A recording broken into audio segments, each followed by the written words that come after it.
Hey everyone, welcome back to my channel. Today I want to talk about 10 ways to simplify your space. If you're watching this, then you probably already have an inkling as to the benefits of having a simpler space to have less complexity, less distraction, less overwhelm going on inside of your living environment. So today we're just going to jump right into 10 ways that you can really easily simplify your space. For those of you who are new here, hi, my name is Danielle, and I chat all about holistic and clutter-free spaces. If that's something you're into, be sure to click subscribe and turn on those notifications. I release new videos every Tuesday. I'd like to thank 10% Happier for sponsoring this video. All right, so let's go ahead and dive in. Number one is probably the most obvious if you've been around my channel for very long, and that is to declutter. The easiest way to really simplify your space immediately is just to let some stuff go, to declutter the excess, to make space to really move around and feel the functionality and the flow of your space. Clutter can act as daily hiccups to your flow and progress as you're going throughout your day, and it can really just kind of jumble up the energy of a space. So if you're able to even do some minor decluttering of things that are really visible, front and center, in the walkways, on the floor, on the surfaces, the things that are easy to see, that's a great way to just immediately add a little bit of simplification into your space. Now, of course, I'm not going to dive too deep into this because almost my entire channel has to do with decluttering and clutter-free living, so you can see tons of different topics on how to do that, where to do that, all of the different things. So I'm going to go ahead and move on to the second way to simplify your space, which is to use simple, non-complex organizers. A lot of people think that the more complex their organization system is, the more labeled and color-coded and detailed and intricate an organization system is, the more effective it is. And I've actually found the opposite to be true. Adding those layers of complexity complicates, which is the opposite of simplifying, the space. So I'm a huge fan of basic bins, simple shelves, things that are maybe intended to hold just one type of item or one category of items, so you can really hone in on an intentional space for any given thing and just really keeping it simple. Those big bulky organizers take up a lot of space. They can be unsightly and just really draw visual attraction from any room, and they can make you hold on to things that you wouldn't normally hold on to because they're so good at concealing. For me personally, when it comes to jewelry, I like using a simple jewelry dish. When it comes to things like makeup, I like using a simple makeup zipper bag. And I find that not only does that give me spatial constraints for my belongings to make sure that I'm only keeping the things that I really love using, but also it's just simpler. Number three is to lean into your strengths or otherwise know your limits. So when I think of this, I think of the hobbies or the extra things that we thought we were going to be into but aren't necessarily, or as my case used to be, I really liked the idea of having plants, right? But I was terrible at keeping them alive.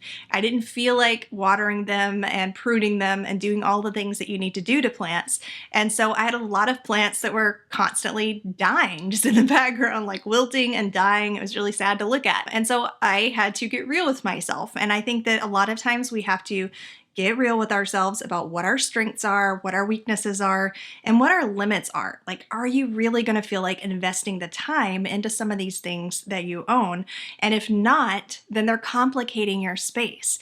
It's not even just clutter, right? Sometimes it can be things that are perfectly fine, but if it's complicated or adding extra steps for you to take that you don't really want to or have time to take in your home, like really maintaining an entire greenhouse worth of plants, then that's automatically removing the simplicity from your space and from your flow. Now, of course, there may be things that you're not great at now, but that you're working to become better at. So with these things, there are really two decisions to make. Either you're going to A, invest the time and the energy to get better at whatever the thing is and to really make it worthy of being in your space, or B, just kind of accept where you are in that thing and maybe cut back. So maybe instead of having 5 or 6 plants, I can deal with 2 plants or 3 plants or whatever I'm able to maintain at that time. So know your limits and lean into your strengths in your space to really keep it simple and working for you instead of being an extra source of struggle. Speaking of knowing yourself a little better, let me take a moment to tell you about 10% Happier.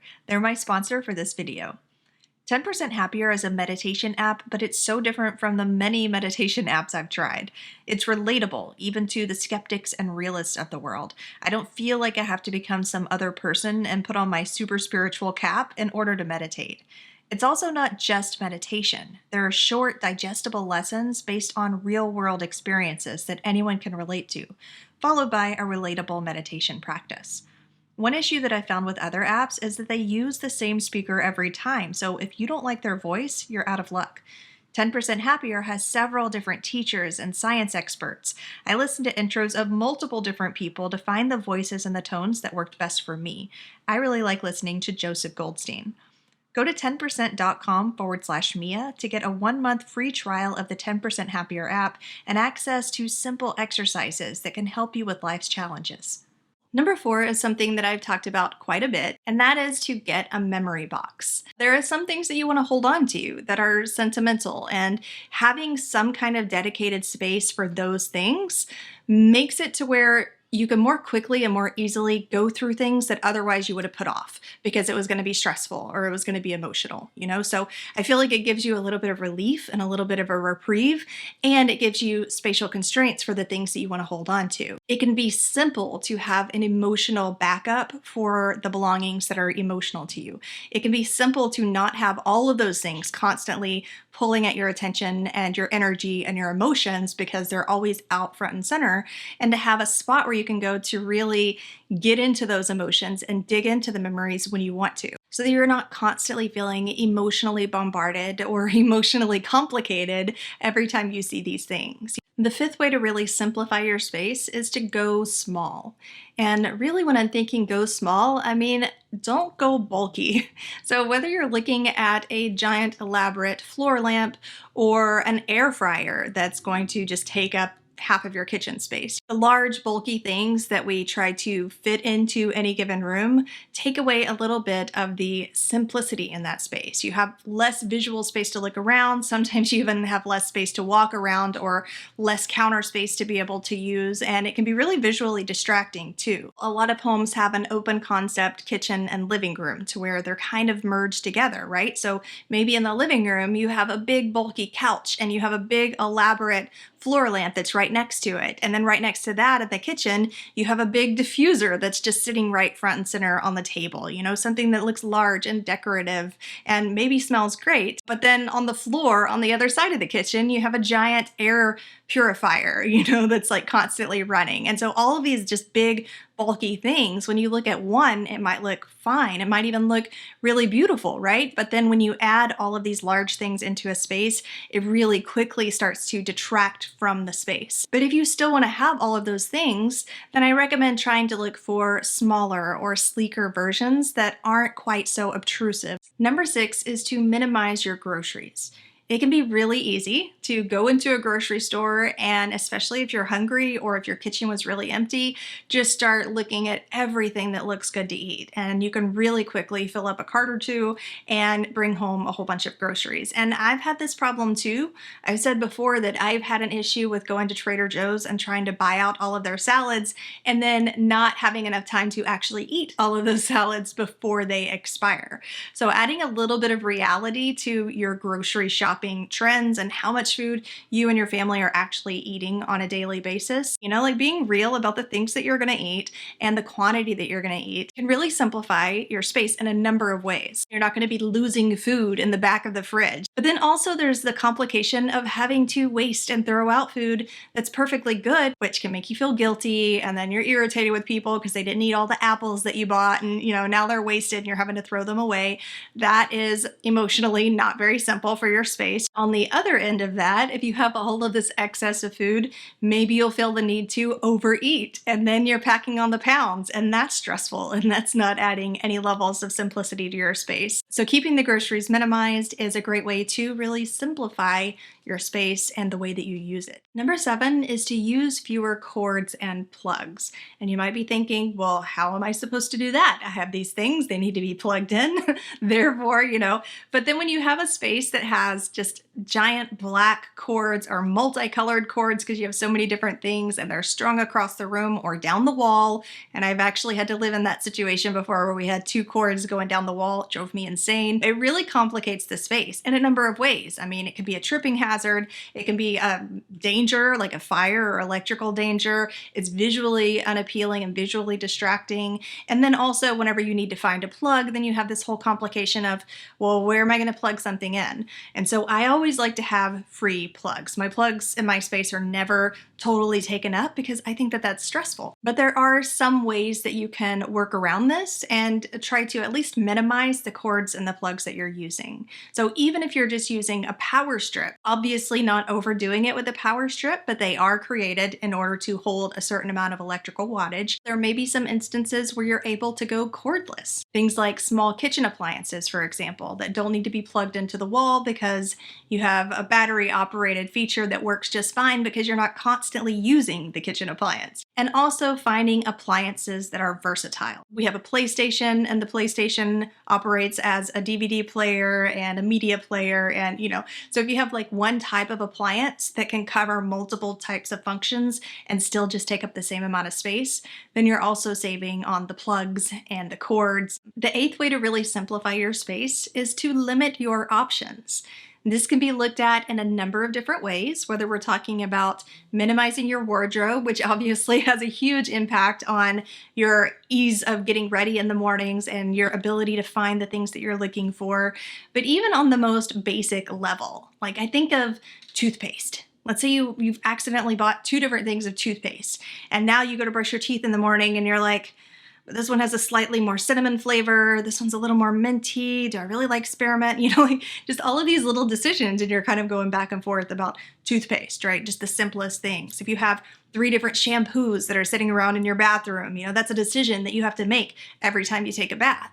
So just limiting those decisions and trying to keep just your favorite, most curated and selected items around instead of having excess and just extra things to choose from, because more decisions is not better, especially in today's day and age where you already have so many decisions to make. Number 9 is to use reset points. And I have to give a shout out to Melissa from Intentful Spaces. She's the one who shared this idea with me at our recent Holistic Spaces mini-series. And I think that it's genius. It is something that I was doing, but I didn't have a word for it. And basically using reset points is having a certain time or even 2 times every day where you just get back to neutral, right? You put things away, you tidy up.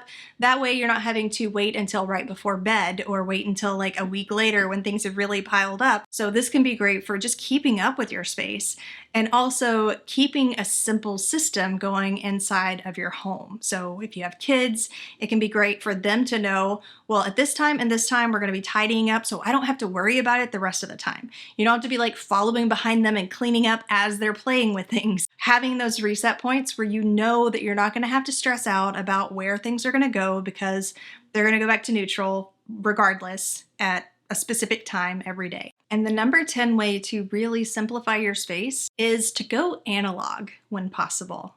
I know that that sounds insane in the techie world that we live in, but we already have so many things that we're required to use tech for, right? Most of us have a computer or a laptop, a cell phone. We have the basics that you kind of need in order to survive, or at least in order to work in most situations. But when you look at the other things in your home, not everything has to be digital.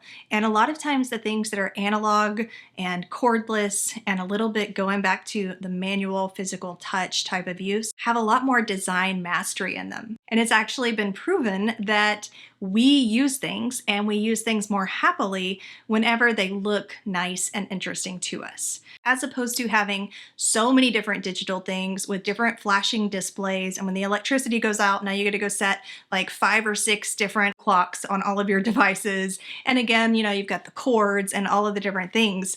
And, having more tech inside of your space makes it less simple a lot of times. Now, I'm all about using tech, and anybody who's seen my video on the 15 systems that have simplified my life, a lot of those got a lot of flack because they were built around tech. But I think that wherever you can limit that extra tech that's going to collect dust and that's going to need to be plugged in and that's going to have all the flashing displays, it can be really great for simplifying your space. So those are my top 10 ways to really simplify your space. And I would love to hear any of your own ideas or things that work really well for you down in the comments. Now, if you're still stuck on number 1 with the decluttering, I do have a checklist to help you out with that that's down in the description. So I'll have a link for you down there for that. And I will chat with you next week.